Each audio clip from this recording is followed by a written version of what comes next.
एक उम्मीद सुनहरे ख्वाबों की जो आपने देख रखे हैं अपने बच्चों के लिए, सुनहरे कल की सूरत में। उस सुनहरे कल के लिए हम संवारते हैं आपके बच्चों का मुस्तकबिल। यूनिक ग्रुप ऑफ इंस्टीट्यूशन गुज़िश्ता 33 वर्षों से दिखा रहा है रास्तों को मंजिल, उम्मीद को रोशनी, इल्म से अमल की रवायत, बच्चों के रोशन मुस्तकबिल का ज़ामिन।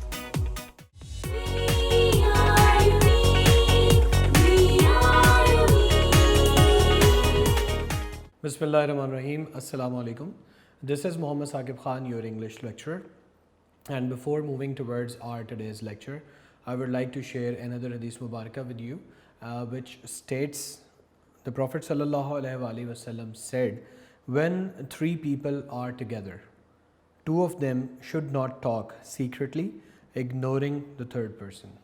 It is a very, you can say, good and very important social rule or social tip that Nabi Pak Sallallahu Alaihi Wasallam gave to us.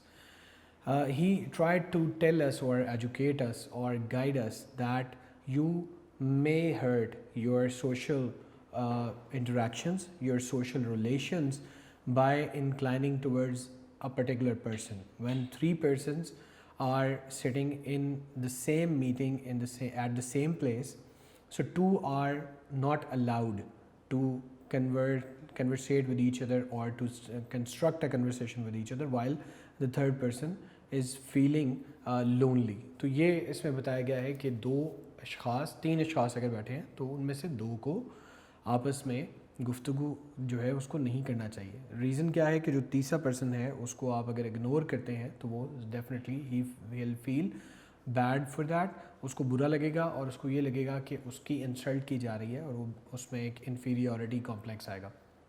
बहुत ही अहम पॉइंट है जो कि नॉर्मली हम देखते हैं कि हम अपनी रोज़मर्रा ज़िंदगी में लोग हमारे इर्द गिर्द और इवन हम भी बाज़ औक़ात नोइंगली और unknowingly, intentionally or unintentionally, we do these sort of things, we commit these sort of mistakes and errors.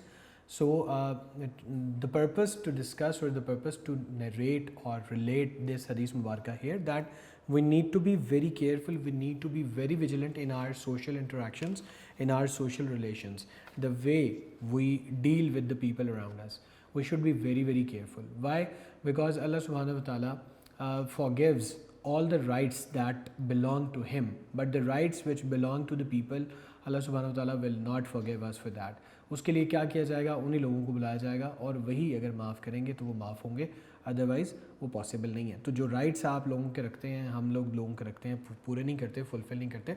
हमें अपनी हर लिहाज से कोशिश करनी चाहिए कि इसी दुनिया में, इसी ज़िंदगी में रहते हुए हम लोगों से अगर किसी भी किस्म की हमारे से कोई ज़्यादती होती है, हमें ये लगता है कि हमने किसी के साथ यहाँ पे ज़्यादती कर दी है, तो फिल फॉर वहीं पे उसे एक्सक्यूज़ करें, माज़रत कर लें, माफ़ी मांग लें, क्योंकि वहाँ पे माफ़ी मांगना आखिरत में जाके उसका गुनाह और उसकी जो सज़ा है वो भुगतने से बहुत ज़्यादा बेहतर है। और ये भी याद रखें, मैंने आपको उस दिन बताया था कि हमेशा फलदार दरख्त ही झुका हुआ होता है। जो फलदार दरख्त नहीं होता, जो किसी को फ़ायदा नहीं पहुँचा सकता, वो झुका नहीं होता और वो हमेशा काट लिया जाता है।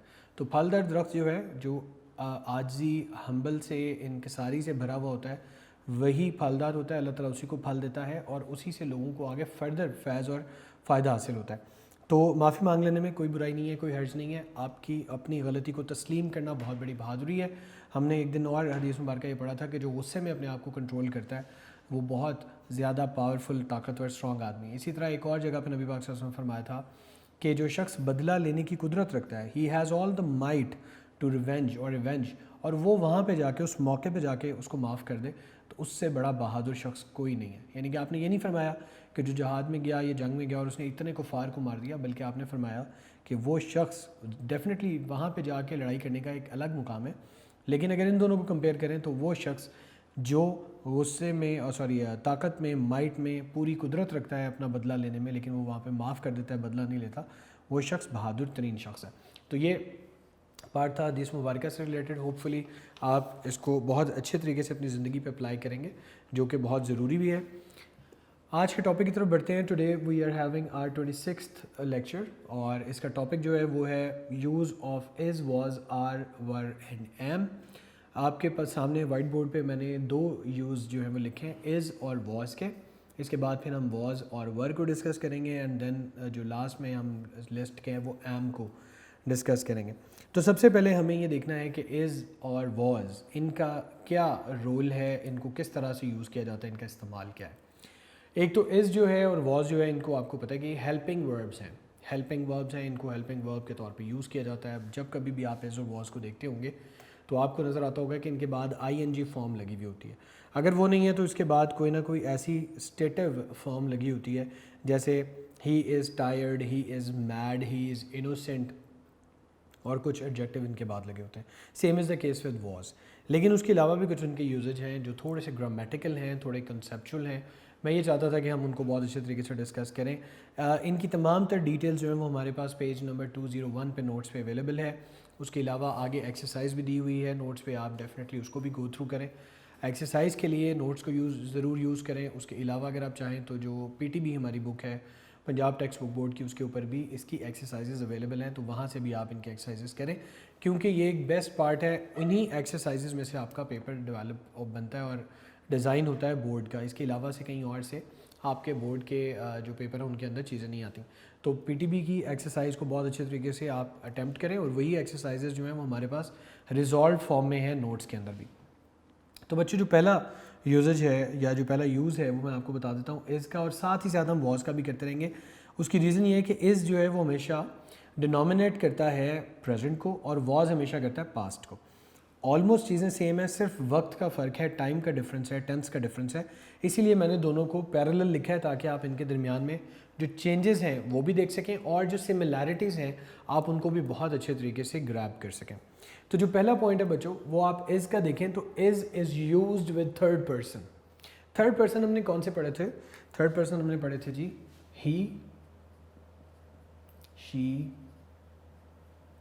इट, और अगर कोई सिंगुलर नेम है तो दे भी थर्ड पर्सन ही है, लेकिन वो प्लूरल है। और इस जो है वो हमें पता है कि सिंगुलर के साथ इस्तेमाल होता है, लिहाजा वो मैंने यहाँ पे मेंशन नहीं किया। तो सबसे पहले आप याद रखें कि इस जो है वो इन थर्ड पर्सन प्रोनाउंस के साथ, मसलन ही इज़ होगा हमेशा, शी इज़ होगा, इट इज़ होगा, और नेम जो भी होगा लाइक असलम, अली, इज़, वो होगा। इसके बरक्स अगर हम वॉज को देखें तो वॉज सिर्फ थर्ड पर्सन के साथ यूज़ नहीं होता, was first and third both person के साथ यूज़ होता है।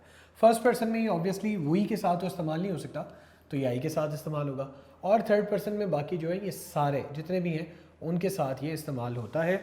और इसमें भी दे का इस्तेमाल नहीं है, क्योंकि वॉज भी हमेशा जो उसका अग्रीमेंट है वो सिंगुलर सब्जेक्ट के साथ होता है। तो सिंगुलर सब्जेक्ट्स जितने होंगे प्रोनाउंस में या प्रॉपर नाउन जो नाउन है उनमें, उनके साथ इज़ सिंगुलर में और वॉज भी सिंगुलर में, लेकिन इज़ प्रेजेंट में और वॉज पास्ट में यूज़ होगा। इसके बाद जो चीज़ दोनों में कॉमन है वो ये आप देख लें आपके सामने, सिंगुलर सब्जेक्ट, जो मैंने अभी वजाहत से बयान किया। जहाँ जहाँ सिंगुलर सब्जेक्ट है प्रेजेंट में थर्ड पर्सन का इज़ आ जाएगा, जहाँ जहाँ सिंगुलर पर्सन है फर्स्ट पर्सन का, थर्ड पर्सन का, पास्ट में, वहाँ पे वॉज आ जाएगा। ये तो थे इनके दो पॉइंट्स। अब थर्ड पॉइंट जो है वो है कि activity is in present. Is की एक्टिविटी प्रेजेंट में होनी चाहिए। मसलन असलम इज़ अ बॉय, अगर हम इसकी बात करें तो एक्टिविटी इन प्रेजेंट है। ये स्टेटिव जो ये इसका आर्गुमेंट है वो प्रेजेंट में है। ही इज़ प्लेइंग, आप इसको ये नहीं कह सकते कि ये पास्ट की बात हो रही है। अगर आप इसके साथ वर्ब की फर्स्ट फॉर्म प्लस ING लगा रहे हैं तो उसका मतलब है कि ये प्रेजेंट प्रोग्रेसिव है, प्रेजेंट कॉन्टीन्यूस है। इसका मतलब है कि ये काम अभी अभी हो रहा है राइट नाउ। जब हम बात करें, जब हम बयान कर रहे हैं, जब हम उसको रिपोर्ट करें तो काम अभी हो रहा है। तो activity should be in present when is used. इसी तरह एक्टिविटीज़ इन पास्ट, जब पास्ट में होगी तो वॉज इस्तेमाल होगा। मसलन ही वॉज रनिंग, वो भाग रहा था। He was mad, he was mad with anger, ठीक है। ही वॉज फ्यूरियसली डिस्ट्रॉयड या कुछ भी, एंग्विश्ड। तो यानी कि पास्ट की बात हम करेंगे। एक्टिविटी जो एक्शन परफॉर्म हो रहा है अगर वो पास्ट में होगा तो वॉज के लिए इस्तेमाल होगा, प्रेजेंट में होगा और सिंगुलर के लिए होगा तो इज़ इस्तेमाल होगा। फोर्थ में अब आपका थोड़ा टेक्निकल पार्ट आ रहा है। फोर्थ में कह रहा है फॉलोड बाय प्रेजेंट पार्टिसिपल। तो पहले तो आपको ये समझना है कि प्रेजेंट पार्टिसिपल हम किसको बोलते हैं। प्रेजेंट पार्टिसिपल हम बोलते हैं वर्ब की फर्स्ट फॉर्म प्लस ING वाली फॉर्म को, ठीक है। कुछ लोग इसको फोर्थ फॉर्म बोलते हैं, लेकिन ग्रामेटिकल टर्म में हम इसको प्रेजेंट पार्टिसिपल बोलते हैं। तो followed by present participle V plus ING, V1 plus ING in present continuous active voice, ये भी याद रखना है। एक्टिव वॉइस में हमेशा आपको इज़ के फ़ौरन बाद वर्ब की फर्स्ट फॉर्म और आईएनजी दिखाई देगा। मसलन he is running, she is knitting a sweater, she is cooking food, mother is making rice। अब यहाँ पे क्या हो रहा है कि इज़ के फ़ौरन बाद वर्ब की फर्स्ट फॉर्म प्लस आईएनजी, ये प्रेजेंट कॉन्टिन्यूस या इसको प्रेजेंट प्रोग्रेसिव टेंस कहते हैं और ये उसका एक्टिव वॉइस है। एक्टिव वॉइस कौन सा होता है? जिसमें जो डूअर है, जो एक्शन परफॉर्मर है, जो सब्जेक्ट है, वो सेंटेंस के शुरू में होता है, वो सेंटेंस को लीड कर रहा होता है, उसको एक्टिव वॉइस कहते हैं। इसी तरह आप अगर इसको फॉलो करते हैं, जैसे मैंने ये वाला पॉइंट 4 लिखा, तो वॉज का जो 4th पॉइंट है वो कह रहा है followed by verb plus ING. अब मैंने यहाँ पे जानबूझकर प्रेजेंट पार्टिसिपल डेलिबरेटली नहीं लिखा ताकि आपको इसमें कन्फ्यूजन ना हो जाए कि बात तो हम वॉज की करें तो प्रेजेंट क्यों लिखा सर ने। वी प्लस आईएनजी हमेशा प्रेजेंट पार्टिसिपल ही कहलाएगा, चाहे ये वॉज के साथ इस्तेमाल हो, चाहे वर के साथ इस्तेमाल हो, चाहे विल या शेल के साथ इस्तेमाल हो। उनके साथ ऑब्वियसली हम बी लगाएंगे, विल बी और शेल बी, लेकिन जहाँ कहीं पे भी ये इस्तेमाल होगा रिगार्डलेस ऑफ द टेंसेस का नाम प्रेजेंट पार्टिसिपल ही रहेगा। लिहाजा ये यहाँ पे भी प्रेजेंट पार्टिसिपल ही है, लेकिन मैंने इसको इसके फुल फॉर्म में लिख दिया वी प्लस यानी कि वर्ब की first form plus ING in past continuous tense active voice. Past continuous tense के एक्टिव वॉइस में हमेशा वॉज के फ़ौरन बाद वर्ब की फर्स्ट फॉर्म और आईएनजी आपको देखने को मिलेगी। इसके अलावा कोई और स्ट्रक्चर पास्ट कॉन्टिन्यूस में वॉज के साथ इस्तेमाल नहीं होता। नेक्स्ट जो है ये थोड़ा सा मज़ीद कॉम्प्लिकेटेड है क्योंकि मैंने पी वी लिख दी है। ये जो पी वी है इसका मतलब होता है पैसिव वॉइस, ये है ए वी एक्टिव वॉइस, ये है पी वी पैसिव वॉइस। अब पैसिव वॉइस में क्या होता है कि जब भी कभी वो इज़ आएगा तो इसके फ़ौरन बाद बीइंग आएगा प्लस वर्ब की थर्ड फॉर्म। हमें सबको पता है कि वर्ब की थर्ड फॉर्म ही इस्तेमाल होती है पैसिव वॉइस में, चाहे वो कोई भी टेंस हो। ये बहुत एक आसान फार्मूला है याद रखने के लिए। आप पैसिव वॉइस की बात करें, अगर आप चाहे प्रेजेंट में करें, आप पास्ट में करें या फ्यूचर में करें, हमेशा आप वर्ब की थर्ड फॉर्म यूज़ करेंगे। लिहाजा यहाँ पर बीइंग प्लस वर्ब की थर्ड फॉर्म आती है इज़ के फ़ौरन बाद, और ये किस टेंस में होता है? प्रेजेंट कॉन्टिन्यूस टेंस के पैसिव वॉइस में। तो ये भी इसका एक इस्तेमाल है। सेम गोज़ फॉर वॉज, जहाँ पे हमने प्रेजेंट कॉन्टिन्यूस वहाँ पे हमने पास्ट कॉन्टिन्यूस लिख दिया। Followed by being plus V3 in past continuous passive voice. Passive voice ये आपने याद रखना है, बात पैसिव वॉइस की हो रही। ये एक्टिव वॉइस था, ये पैसिव वॉइस था। इसके बाद दोबारा आ जाते हैं जी फॉलोड बाय V3। अब सिंपल V3 आ गया, पहले बीइंग भी था और V3 था। अब यहाँ पे खाली वर्ब की थर्ड फॉर्म है, किस में होता है जी? प्रेजेंट इंडेफिनिट टेंस में पैसिव वॉइस में। प्रेजेंट इंडेफिनिट के पैसिव वॉइस में इज़ के फ़ौरन बाद वर्ब की थर्ड फॉर्म इस्तेमाल होती है। Same goes for was followed by verb की third form in past indefinite. ये कौन सा था? Present indefinite. ये कौन सा है? Past indefinite. और इसका भी पैसिव वॉइस। तो अभी तक आप देख रहे हैं कि दोनों में सिमिलैरिटीज़ हैं, सिर्फ और सिर्फ फ़र्क कहाँ पे आ रहा है? जहाँ पे टेंस आ रहा है। ये सारा जो आपके साइड पे लेफ्ट हैंड साइड है ये सारी प्रेजेंट वाली है, और जो आपकी राइट हैंड साइड है ये सारी की सारी पास्ट वाली है। लास्ट में दोनों का सेम यूजेज है। अगर आप इन दोनों को, ये किसी जुमले में मौजूद हैं, आप इन्हें उठा के सेंटेंस के शुरू में ले जाते हैं तो ये क्या करेंगे? उसको इंट्रोगेटिव बना देंगे। इसकी एक छोटी सी एग्जांपल हम यहाँ पे कर लेते हैं ताकि आपके लिए ईजी हो जाए। मसलन मैं कहता हूँ ही इज़ अ प्लेयर, तो हम इसको करते हैं इज़ ही अ प्लेयर, तो क्या हो गया? ये इंट्रोगेटिव हो गया। और हमने सिर्फ किया क्या? इज़ को उठा के सेंटेंस के शुरू में लेके आए। Same goes for was. हम इसको भी यहाँ पे देख लेते हैं, he was a player, full stop. अब जब हम इसको शुरू में लाएंगे वॉज ही अ प्लेयर, तो ये क्या हो गया? इंट्रोगेटिव बन गया। तो आपने ये याद रखना है कि सिर्फ इसको, इज़ को और वॉज को उठा के सेंटेंस के स्टार्ट में ले जाने से क्या होता है कि उनको इंट्रोगेटिव में चेंज कर देता है। ये तो यूज़ थे इज़ और वॉज के। आई होप कि आपको ये बहुत अच्छी तरीके से समझ आ गए होंगे, इनको अंडरस्टैंड आपने कर लिया होगा। इनको समझना इसलिए भी बहुत ज़रूरी है ताकि हम बहुत अच्छे तरीके से अपने जो टेंसेस हैं जिनके बाद हमने स्टार्ट करने हैं वो अंडरस्टैंड करें। और ये समझने कि जिस तरह स्टेयर्स आप चढ़ते हैं, जिस तरह सीढ़ियाँ होती हैं कि पहले स्टेप पे, फिर दूसरे पे, तीसरे पे, ये बिल्कुल इसी तरह से हैं। आप पहले स्टेप जो है वो एक गेन करेंगे, अचीव करेंगे, उसके बाद आप नेक्स्ट स्टेप पे जाने के काबिल होंगे। जब तक आप इज़, वॉज वर और एम वगैरह को, आर को इस सही तरीके से सीखेंगे नहीं, तब तक आप टेंसेस को अंडरस्टैंड नहीं कर पाएंगे, क्योंकि टेंसेस में बार बार इनका यूज़ होगा। और जब तक आप टेंसेस नहीं कर पाएंगे आप पैसिव वॉइस नहीं कर सकेंगे। और एक्टिव पैसिव दोनों मिला के जब तक आप बहुत अच्छे तरीके से नहीं सीखेंगे तो 10th में जाके जो आपने डायरेक्ट इनडायरेक्ट करने हैं वो आप बहुत अच्छे तरीके से नहीं कर सकेंगे। तो इसको अंडरस्टैंड करने के लिए आपको इन सारी चीज़ों की, इन पूरी फाउंडेशन, इन सारे कॉन्सेप्ट्स को समझना बहुत ज़्यादा ज़रूरी है। अब इसके बाद मैं आपको बताता हूँ कि आर और वर ऑब्वियसली वो दोनों भी सेम रहेंगे, सवाए उनमें भी टाइम और टेंस के और कोई डिफरेंस नहीं है, वो हम करेंगे और उसके बाद हम एम करेंगे। डियर स्टूडेंट्स, जिस तरह अभी हमने इज़ और वॉज को डिस्कस किया, सेम वे में हम आर और वर को भी डिस्कस करेंगे, उनके यूजेज को भी देखेंगे। जैसे हमने उसमें डिस्कस किया था कि इज़ जो था वो सिर्फ थर्ड पर्सन के साथ यूज़ हो रहा था, जबकि वॉज जो था वो फर्स्ट और थर्ड के साथ यूज़ हो रहा था। सेकंड पर्सन जो यू होता है उसके साथ हम वॉज यूज़ नहीं करते, उसके साथ हम वर यूज़ करते हैं।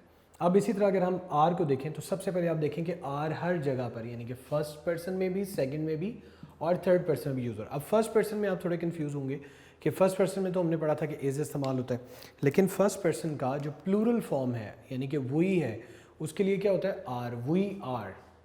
सेकंड पर्सन क्या होता है you, you are. Third person जो प्लूरल है दे आर। इसी तरह अगर आप वर में चले जाएंगे तो फर्स्ट पर्सन में वी वर, यू वर, दे वर। अब ये सारे प्लूरल हैं। सेकंड पॉइंट भी इसका वही है कि प्लूरल सब्जेक्ट होना चाहिए, इसमें भी प्लूरल सब्जेक्ट होना चाहिए। हमें पता है कि आर जो है वो प्रेजेंट को शो कर रहा है, वर जो है वो पास्ट को शो कर रहा है। पास्ट में रहते हुए प्लूरल सब्जेक्ट होगा तो वर, प्रेजेंट में रहते हुए प्लूरल सब्जेक्ट होगा तो are. Activity is in present, activity is in past. मसलन जैसे मैंने आपको बताया कि they are Muslims, they were Muslims, they were playing, they are playing. अब हो क्या रहा है कि हो तो प्लूरल में ही रहा है, लेकिन अगर प्रेजेंट में हो जाएगा तो आर इस्तेमाल हो जाएगा। We are playing, we are learning, we are reading, we were reading, we were learning, we were playing. तो ये हो क्या रहा है कि अगर आपकी एक्टिविटी पास्ट में बयान करनी है और प्लूरल सब्जेक्ट्स हैं तो आप वर यूज़ कर लेंगे। अगर प्रेजेंट में बात करनी है और एक्टिविटी प्रेजेंट है और आपके सब्जेक्ट्स प्लूरल हैं तो आप आर की बात करेंगे। निचला चार्ट ऑलमोस्ट सेम है। जो आर की डेफिनेशन है अगर हम उसको देखें कि वो कहाँ कहाँ पर एक्टिव वॉइस में हमारे पास इस्तेमाल होता है, तो सिंपल टेंस के अलावा वो प्रेजेंट कॉन्टिन्यूस टेंस में इस्तेमाल होता है और प्रेजेंट पार्टिसिपल के तौर पे ही वी की वर्ब की फर्स्ट फॉर्म प्लस आईएनजी के साथ इस्तेमाल होती है। लेकिन याद रखना है आपने, ये पॉइंट हम बात करें एक्टिव वॉइस की। यहाँ पे भी सेम केस है, वर हमेशा फॉलोड बाय वर्ब की फर्स्ट फॉर्म प्लस आईएनजी अगर आप पास्ट कॉन्टिन्यूस टेंस की बात करें, and we are talking about active voice in particular. इसी तरह बच्चों जब हम पैसिव वॉइस में जाएंगे तो प्रेजेंट कॉन्टिन्यूस टेंस में जब प्लूरल सब्जेक्ट आ जाएंगे तो हम लिखेंगे followed by being plus V3 in present continuous, और वर के बाद बीइंग और plus V3 in past continuous tense. इसकी मैं चाहता हूँ कि एक एग्जांपल मैं आपको लिख दूँ ताकि आपके लिए कोई कन्फ्यूजन हो। मसलन we are being taught by him, ये है आर की एग्जांपल, इस वाले पॉइंट की बता रहा हूँ। We are being taught by him. अब हम वो पास्ट वाले की बात कर लेते हैं। We were being taught by him. अब जो मैंने स्ट्रक्चर यहाँ लिखा था, अगर आप इस स्ट्रक्चर को गौर से देखें, बीइंग प्लस वर्ब की थर्ड फॉर्म, आर पहले मौजूद है, बीइंग और वर्ब की थर्ड फॉर्म। इसी तरह वर जो हमारा हेल्पिंग वर्ब है वो मौजूद है, बीइंग प्लस वर्ब की थर्ड फॉर्म। तो ये पैसिव वॉइस को क्रिएट करता है जब हम बात करते हैं in particular past continuous tense या प्रेजेंट कॉन्टिन्यूस टेंस की।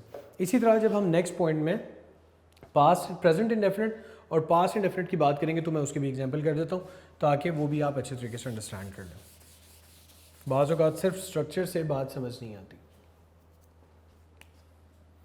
पहले वाला है प्रेजेंट में we are taught by him. Past वाला लिखते हैं we were taught by him. तो अब आप यहाँ पे देखें कि जो हमारा सेकेंड लास्ट पॉइंट था, followed by V3 in present indefinite passive voice, followed by V3 in past indefinite passive voice. तो अब यहाँ पे प्रेजेंट इंडेफिनिट का पैसिव वॉइस देखें, वी आर टॉट। टॉट क्या है? बेसिकली ये वर्ब की थर्ड फॉर्म है ना, V3, और नीचे जो ये है टॉट, ऑब्वियसली ये भी V3 है, तो हम V3 की बात कर रहे हैं। तो आर और वर्ब फॉलोड बाय, इसके बाद फॉरी क्या आता है, वर्ब की थर्ड फॉर्म। और ये किस में होती है, अगर आप प्रेजेंट इंडेफिनिट की बात करेंगे तो भी ये सेम रहेगा, अगर आप पास्ट इंडेफिनिट की बात करेंगे तो भी स्ट्रक्चर सेम रहेगा। फ़र्क कहाँ आएगा, सिर्फ आर और वर्ब में। तो ये बहुत इंपॉर्टेंट पॉइंट है जो आपको पैसिव वॉइस के हवाले से मैंने बताया। अब इसके बाद last but not the least आपने देखना क्या है कि in the start of sentence वही वाला कि जैसे हमने बताया था कि इसको अगर हम सेंटेंस के शुरू में ले आए तो वो क्या करता है, वो प्रेजेंट जो है इंट्रोगेटिव बना देता है। इसी तरह जब हम पास्ट को, इसको वर्ब को जुमले के शुरू में ले आए तो ये उसको इंट्रोगेटिव बना देगा। मसलन मैंने लिखा हुआ है यहाँ पे दे आर मुस्लिम्स, आपने सिर्फ आर को जुमले के शुरू में लेके गए तो ये क्या हो गया, आर दे मुस्लिम्स, इंट्रोगेटिव हो गया। इसी तरह दे were Muslims, were they Muslims, इसको हम यहाँ पे एक्शन परफॉर्मिंग जो वर्ब्स हैं, जो एक्टिव वर्ब्स हैं, उनके हवाले से भी देख लेते हैं। मसलन प्रेजेंट में हम देखते हैं दे आर रनिंग। अब हम इसको इंट्रोगेटिव करना चाहें तो हम क्या करेंगे, आर को जुमले के शुरू में लेंगे, आर दे रनिंग और क्वेश्चन मार्क। इसी तरह जब हम इसको पास में लेके जाएंगे दे वर रनिंग,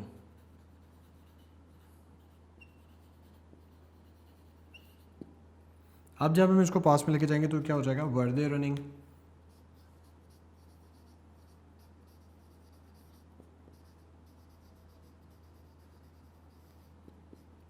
तो इस तरह से हमारे वॉज और वर का जो यूजेस था उसको भी हमने बहुत अच्छे तरीके से अंडरस्टैंड कर लिया। हमें समझ आ गया कि जो बेसिक याद रखने की चीज़ है वो ये कि आर जो है बच्चों वो प्रेजेंट टेंस में प्लूरल फॉर्म में तीनों पर्सन्स के लिए इस्तेमाल होता है। वर जो है वो पास्ट फॉर्म में प्लूरल सब्जेक्ट के लिए तीनों पर्सन्स के साथ इस्तेमाल होता है। बाकी के उसके जो यूजेज हैं वो ऑलमोस्ट सेम है जो हमने डिस्कस किए थे इज़ और वॉज के। इसी तरह हमारे पास आर और वर के हैं। अब नेक्स्ट जो हमने करना है वो हमने एम करना है। राइट स्टूडेंट्स, अब हमारे पास जो यूजेस ऑफ एम है उसको हमने डिस्कस करना है। बहुत सिंपल है और ये सिर्फ एक पर्सन यानी कि फर्स्ट पर्सन आई के लिए इस्तेमाल होता है जो कि सिंगुलर सब्जेक्ट है। इसके लिए आप जब कभी भी इसको प्रोग्रेसिव फॉर्म में, या ये प्रोग्रेसिव फॉर्म में कब होगा, जब हम इसको एक्टिव वर्ब्स को यूज़ करेंगे, और जब हम स्टेटिव वर्ब्स को यूज़ करेंगे तब ये जो है एम तब भी इस्तेमाल होगा। इसके बाद फ़ौरन जो है वो ING की बजाय सिंपल जो है वो उसकी स्टेट फॉर्म आ जाएगी। तो फर्स्ट पर्सन आए सिंगुलर सब्जेक्ट और उसके अलावा एक्टिविटी जो है वो that should be in present.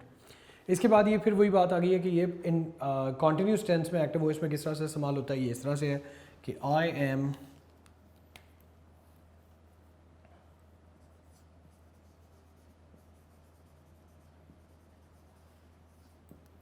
Learning tenses. अब आप देख रहे हैं कि एम के बाद हमारे पास वर्ब की फर्स्ट फॉर्म प्लस ING, ये स्ट्रक्चर आ गया। इसके बाद जब हम पैसिव वॉइस की बात करते हैं तो हम कह देते हैं कि जी I am being taught by him. अब आप देख लें कि एम के साथ हमारे पास स्ट्रक्चर में बीइंग और वर्ब की थर्ड फॉर्म आ गई। ये था प्रेजेंट कॉन्टिन्यूस टेंस का passive voice. Present continuous tense में क्या होता है, एम के फ़ौरन बाद बीइंग आता है, वर्ब की थर्ड फॉर्म आती है, प्रेजेंट कॉन्टिन्यूस का passive voice. Yes I am being taught by him, यहाँ पे सब्जेक्ट हमारा ही था और ये जो ऑब्जेक्ट था ये मी था। जब पैसिव वॉइस हम करते हैं तो हम सब्जेक्ट और ऑब्जेक्ट की जगह चेंज करते हैं, साइमल्टेनियसली हम उनका क्या चेंज करते हैं, उनका सब्जेक्टिव या ऑब्जेक्टिव केस भी चेंज करते हैं। तो हमने आई am being taught by him ये किया, एम आ गया, बीइंग आ गया और वर्ब की थर्ड फॉर्म। अभी हम अगर इंडेफिनिट की बात करते हैं तो फॉलोड बाय वर्ब की थर्ड फॉर्म प्लस जो प्रेजेंट इंडेफिनिट है तो I am taught by him.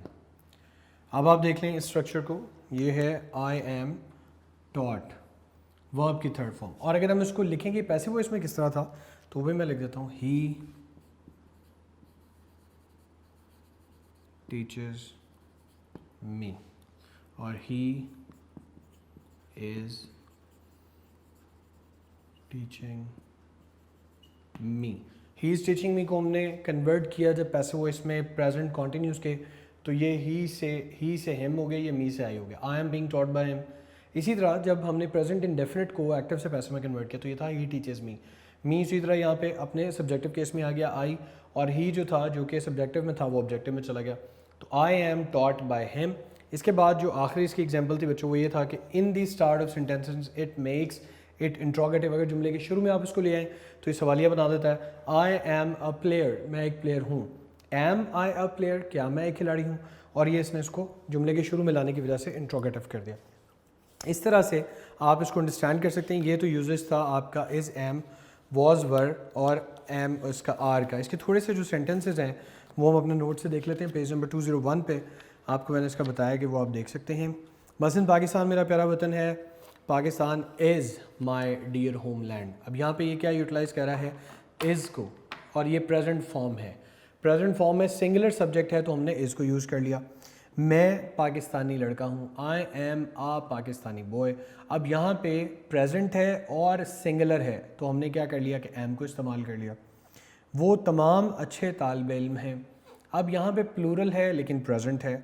They are all good students. They के साथ हमने बात की थी ना कि आर जो है वो थर्ड पर्सन के साथ भी आएगा, तो they are all good students.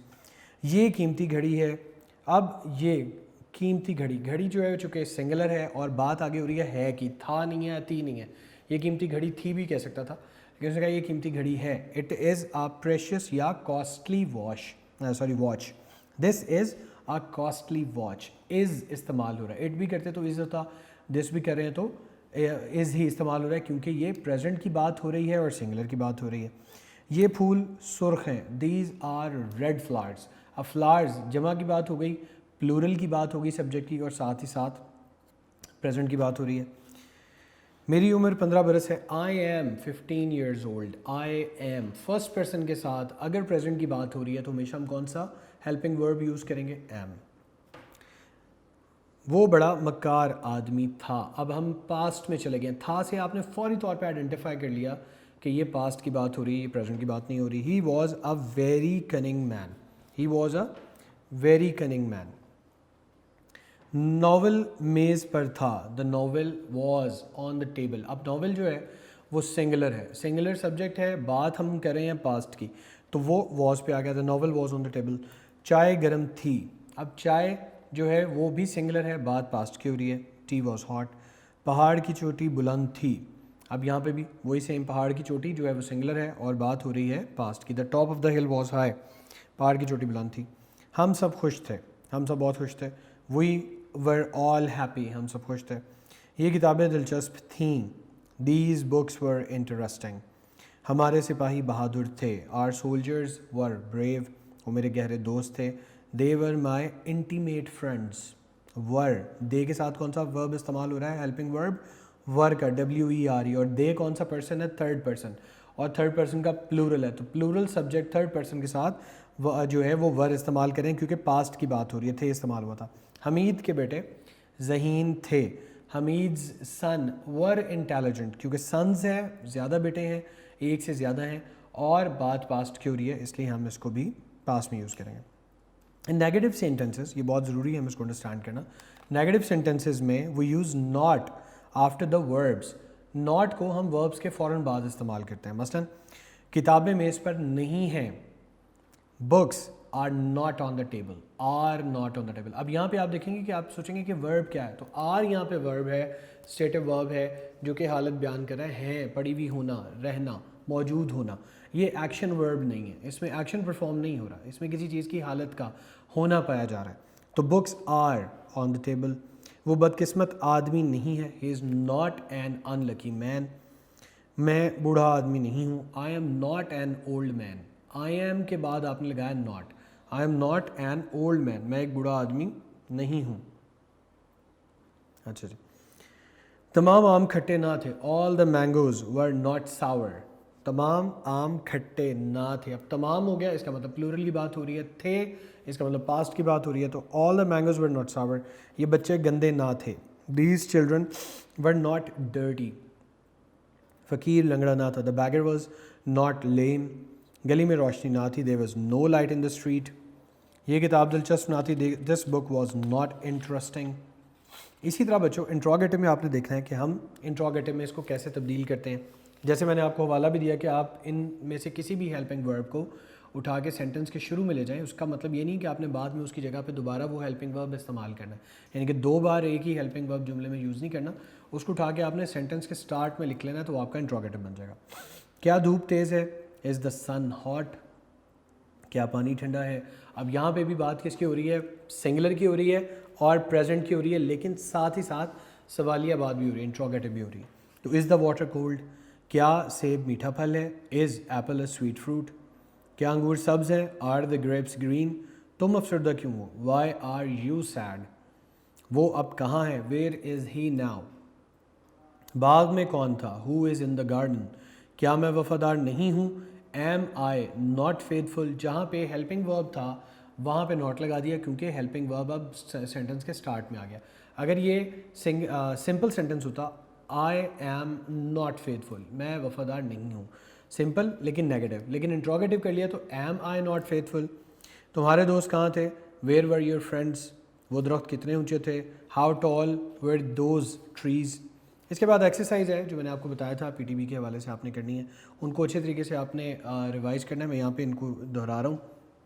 हम सब मुसलमान हैं, all of us are Muslims. अब यहाँ पे हमने तमाम लोगों की बात की है, प्रेजेंट की बात करें इसलिए आर आ गया।